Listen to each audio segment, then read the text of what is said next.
सर्वप्रथम सर्वांना श्री स्वामी समर्थ.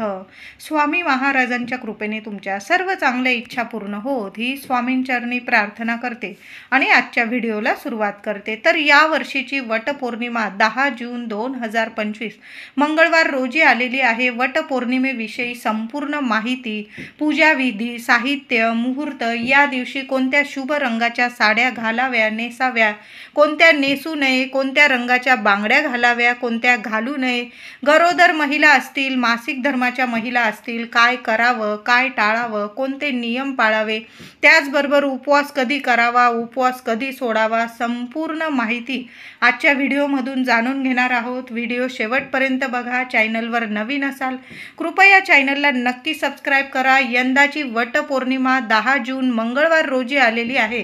प्रत्येक महिलेने कमेंटमध्ये आपल्या कुलस्वामिनीचं नाव जरूर लिहा, नाहीतर लिहा सर्वांनी श्री स्वामी समर्थ. वटपौर्णिमा का साजरी करतात? तर सावित्रीने आपल्या पतीचे प्राण परत मिळवण्याकरता यमराजाला भक्तीने संतुष्ट केले व आपल्या पतीचे प्राण परत मिळवले. ज्या वृक्षाखाली तो पुन्हा जिवंत झाला ते झाड होते वडाचे आणि तो दिवस होता ज्येष्ठ पौर्णिमेचा म्हणजे वटपौर्णिमेचा. त्यावेळी सावित्रीने वडाची मनोभावे पूजा केली. या प्रसंगाची आठवण म्हणून आजही आपण सर्व सवाशीण स्त्रिया वडाची ज्येष्ठ पौर्णिमेला वडाच्या झाडाची मनोभावे पूजा करत असतो. वडाची झाड म्हणजे देवतुल्य असे झाड म्हणून सुद्धा ओळखले जाते. वडाच्या झाडामध्ये प्रत्यक्ष ब्रह्मा, विष्णू, महेश तिन्ही देवतांचे स्थान आहे.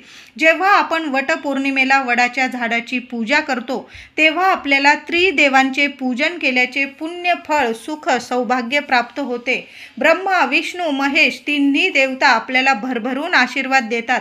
म्हणून प्रत्येक सवाशीण स्त्रीने वडाच्या झाडाची ज्येष्ठ पौर्णिमेला मनोभावे पूजा करावी. तसेच या वर्षीची वटपौर्णिमा 10 जून 2025 मंगळवार रोजी आलेली आहे. पौर्णिमा ज्येष्ठ पौर्णिमा प्रारंभ होणार आहे 10 जून मंगळवार रोजी सकाळी 11:35 ही पौर्णिमा तिथी प्रारंभ होणार आहे आणि दुसऱ्या दिवशी 11 जून दुपारी 1:13 ही पौर्णिमा तिथी संपणार आहे. आता बऱ्याच महिलांना प्रश्न पडलेला असेल की वटपौर्णिमा 10 तारखेला साजरी करावी की 11 तारखेला. तर वटपौर्णिमा या वर्षीची वटपौर्णिमा 10 जून 2025 मंगळवार रोजी साजरी आपण करणार आहोत. पण काही कारणास्तव माझ्या काही मैत्रिणींना 4 दिवस वगैरे असेल, काही मोठ्या कारणामुळे जर तुमची 10 तारखेला पूजा वगैरे करणं राहून गेलं, वडाच्या झाडाची पूजा करणं राहून गेलं तुमच्याकडून, तर मग तुम्ही दुसऱ्या दिवशी 11 जून 2025 बुधवार रोजी दुपारी 1:15 सुद्धा तुम्ही वडाच्या झाडाची पूजा करू शकतात. काही कारणास्तव तुमची पूजा राहून गेलं, काही महिलांना 4 दिवस वगैरे असतील आणि 5व्या दिवशी 11 तारखेला तुम्ही डोकं वगैरे धुवून पूजा केली तर मग तुम्ही करू शकता.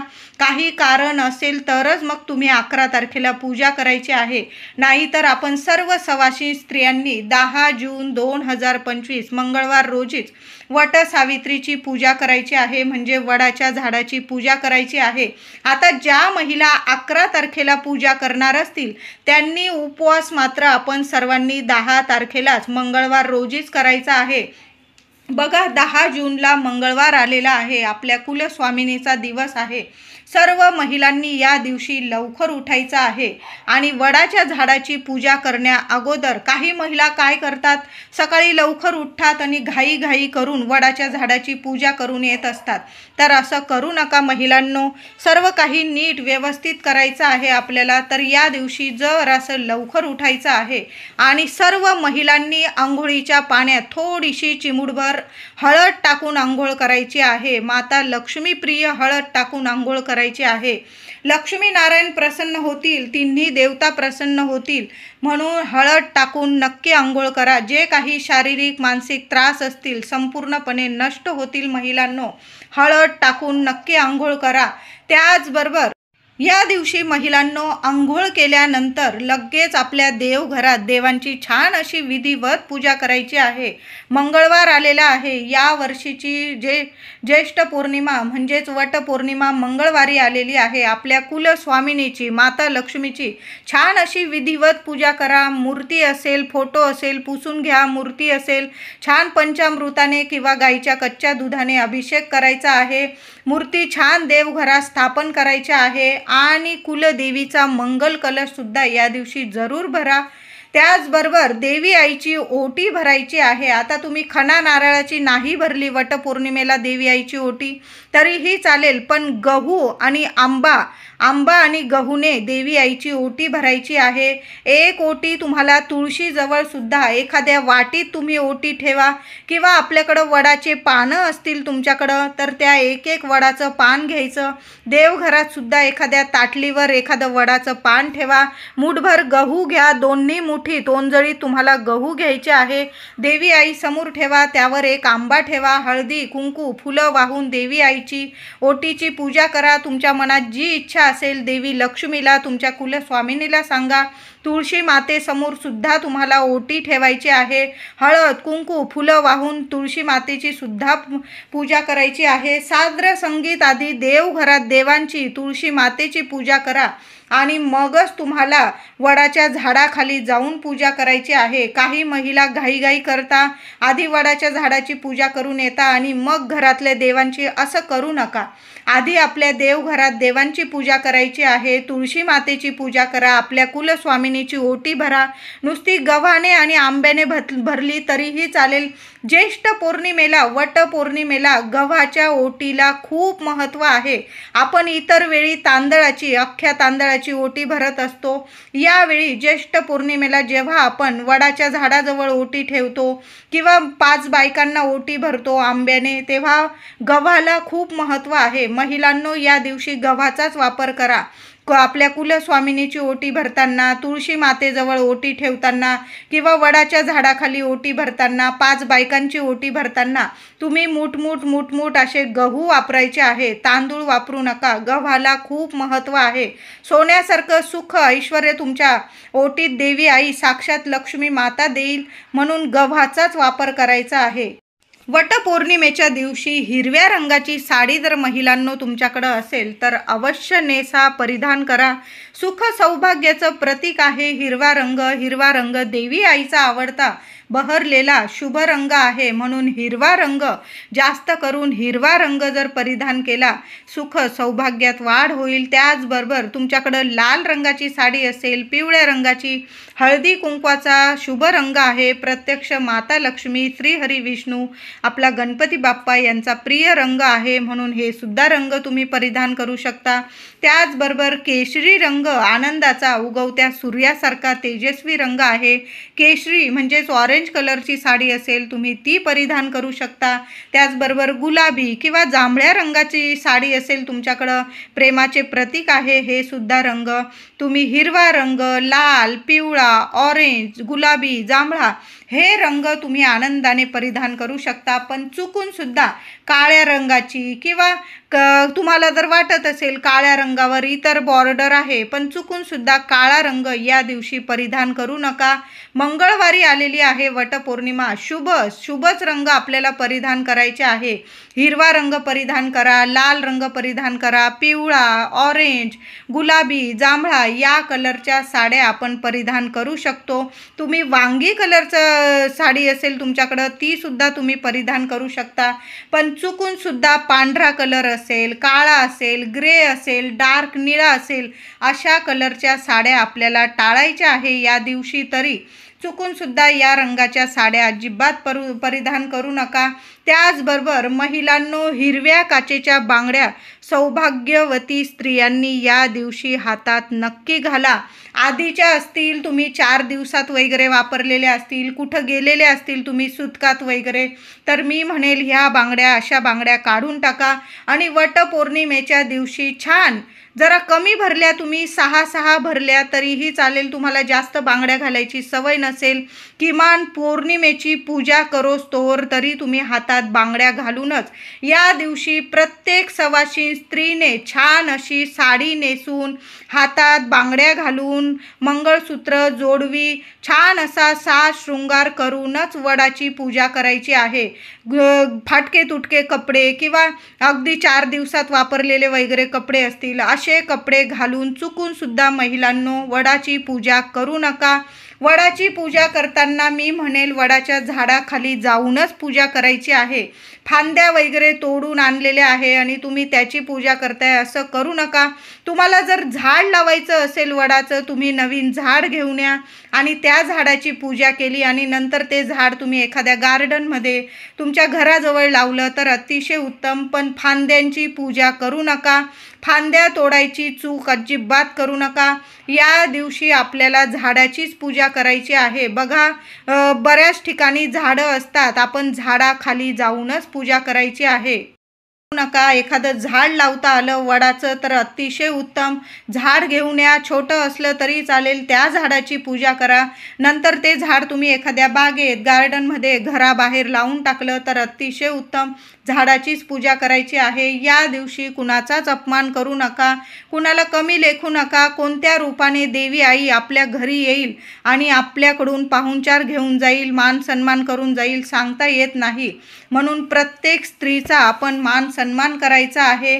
कुणाचाच अपमान होणार नाही याची प्रत्येकाने काळजी घ्यायची आहे. मांसाहार, मद्यपान होणार नाही याची काळजी घ्या. जेवढे झाडं लावता येईल तेवढी आपण बघायचं आहे. झाडं लावा या दिवशी, एक का होईना प्रत्येकाने. वडाचं लावा, तुळस लावता आली तुळस लावा किंवा इतर झाडं लावायचे असेल तुम्हाला तर अतिशय शुभ दिवस आहे. आनंदाने एक का होईना प्रत्येकाने झाड लावण्याचा प्रयत्न जरूर करायचा आहे. वटपौर्णिमेच्या दिवशी आपल्या घरात शांतता राहील याची प्रत्येकाने काळजी घ्यायची आहे. महिलांनी मन शांत ठेवा आणि प्रसन्न ठेवा. प्रसन्न मनाने केलेली पूजा असू द्या, व्रत, उपवास फळ देऊन जातं. म्हणून शांत आणि प्रसन्न मन ठेवा या दिवशी.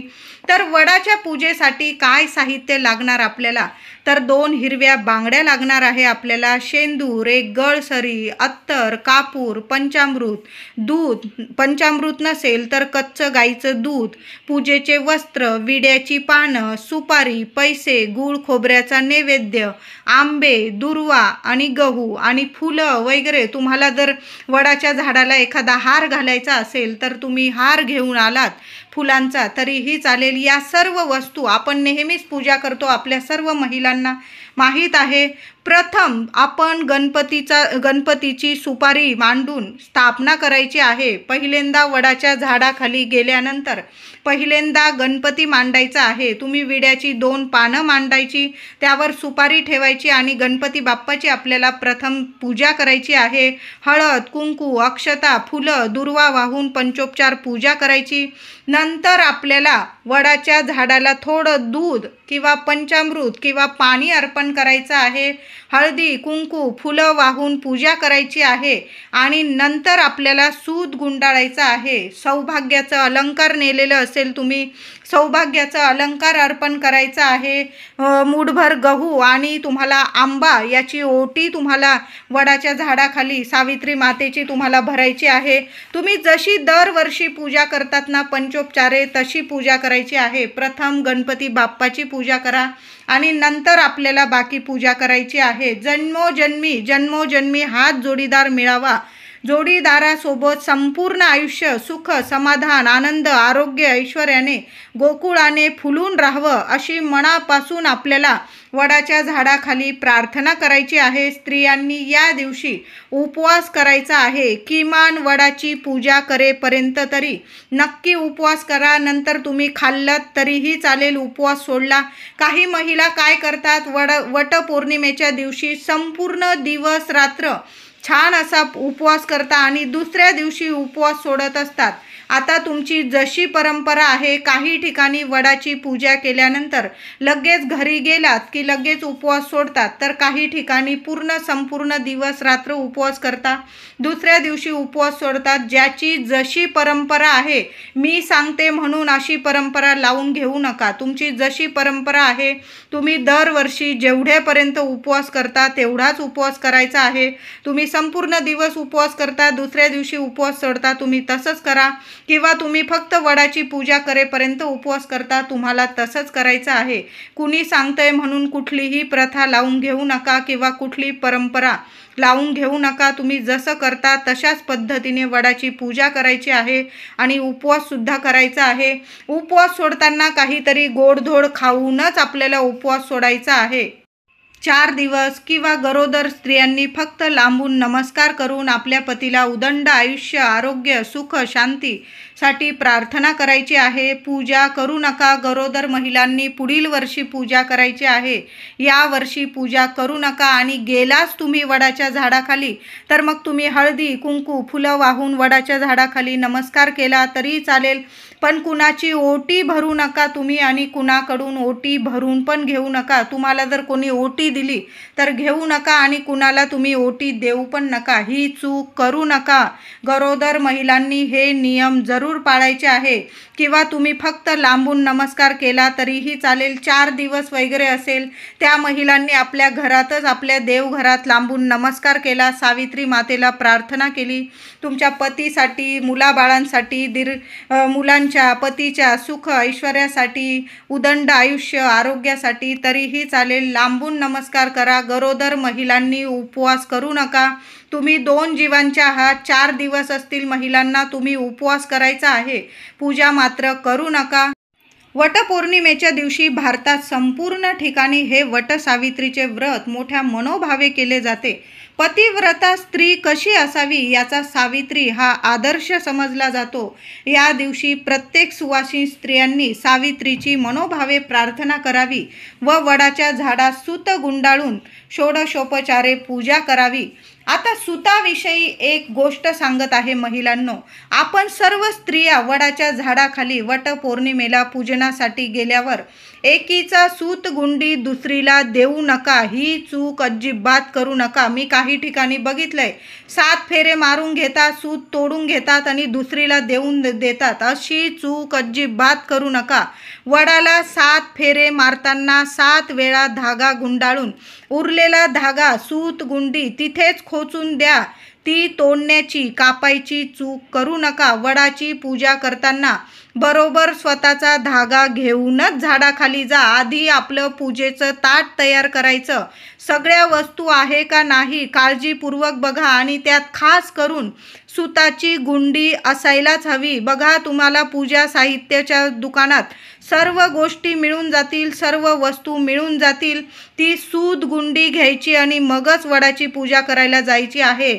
विसरू नका. अगदी सख्या बहिणी जरी असाल तुम्ही, तरी एकमेकींनी स्वतःची गुंडी देऊ नका एकमेकींना. तुम्ही जरी बहिणी असल्या, तुमचे एकमेकींचे कुळ मात्र वेगवेगळे आहे. प्रत्येकीने आपल्या पतीसाठी एक वेगळी सूतगुंडी घेऊन जायची आहे. इतरांकडं मागत बसू नका.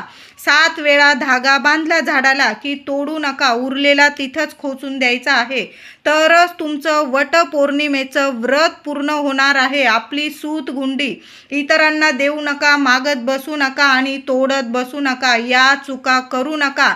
या चुका करतो आणि मग काही ना काही अडीअडचणी पतिदेवांना भोगाव्या लागतात. मग कामात त्यांना काही अडीअडचणी आल्या, काहीतरी दुर्घटना वगैरे घडली की आपण म्हणतो मी एवढं व्रत केलं, एवढी देवपूजा केली, मग असं का झालं. तर या छोट्या मोठ्या चुका होतात आणि त्याचं मात्र आपल्या संपूर्ण कुटुंबाला काही ना काही विघ्न आपल्याला भोगावं लागतं. म्हणून अशा चुका अजिबात करू नका. प्रत्येकीने प्रत्येकीची सूतगुंडी वेगळी घेऊन जायची आणि ती तिथंच खोचून द्यायची आहे. तोडू नका, घरी आणू नका. पुढील वर्षी कामात येईल असं बघू नका. 10 रुपयाला सूतगुंडी 5-10 रुपयाला मिळून जाईल. आपण आपले बरेच असे खर्च करतो. पतिदेवांसाठी आपण एवढा खर्च करू शकतो. वडाच्या झाडाची पूजा केल्यानंतर तिथं जर महिला असतील तर त्यांची छान अशी ओटी भरा. गहू आणि आंब्याने भरली तरीही चालेल. काही ठिकाणी फणस वगैरे बऱ्याचशा अशा वस्तू देऊन सुद्धा ओटी भरली जाते.